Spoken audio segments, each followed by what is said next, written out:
anti-graft protests that brought a change of government in the country. Nepal also flies the national flag at half-mast during the day of national mourning.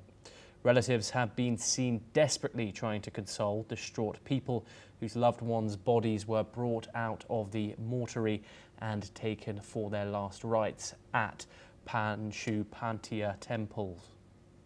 Hundreds of friends, family members and even strangers attended the procession as the bodies were driven through Kathmandu roads. A national flag was placed on each coffin, which was escorted by a police guard of honour. At least 72 people died and over 2,000 people were injured in relation to the unrest of what are being called the Gen Z protests, which were led by young people frustrated at the lack of opportunities in the country and the corruption within the government. We are now joined by Shruti Dasgupta. She is an international affairs expert and she joins us live from New Delhi. Thank you very much, Shruti, for joining us here on the programme. Shruti, some very sad scenes coming out of the Nepalese capital as we're seeing by those visuals. 72 people, of course, lost their lives during those protests. However, a new government has been set up.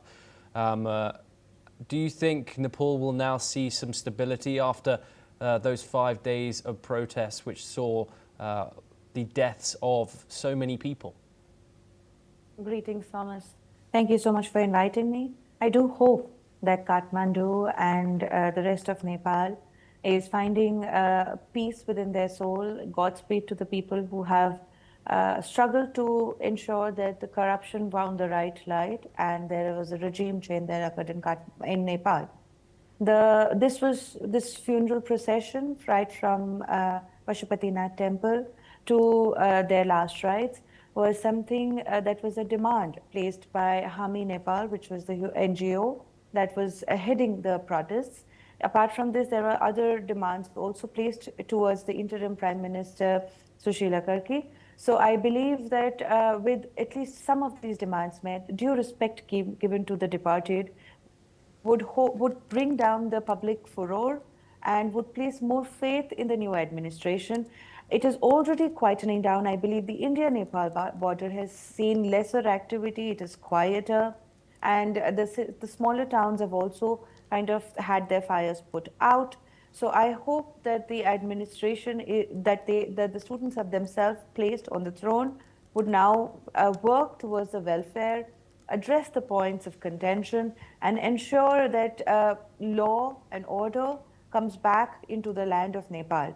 I do hope that the elections that have been promised in March of 2026 are held, and any student association or any other political party that wants to participate is ready to rejig its cadre and ensure that the right voices are heard, and rather than the repeat of the past 13 fallen governments from 2008. So my wishes are for the people of Nepal. I hope they do get what they have hoped for while losing the lives of their very young students.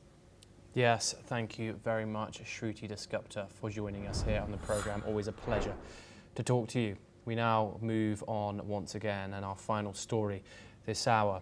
Soccer player Thomas Partey on Wednesday appeared in a London court and pleaded not guilty to charges of rape and sexual assault involving 3 women. Partey is accused of 5 counts of rape relating to 2 women, plus a charge of sexual assault against a 3rd woman between April 2021 and June of 2022. The 32-year-old player appeared in the dock at Southwark Crown Court and spoke openly only to confirm his name and date of birth and to enter his not guilty plea.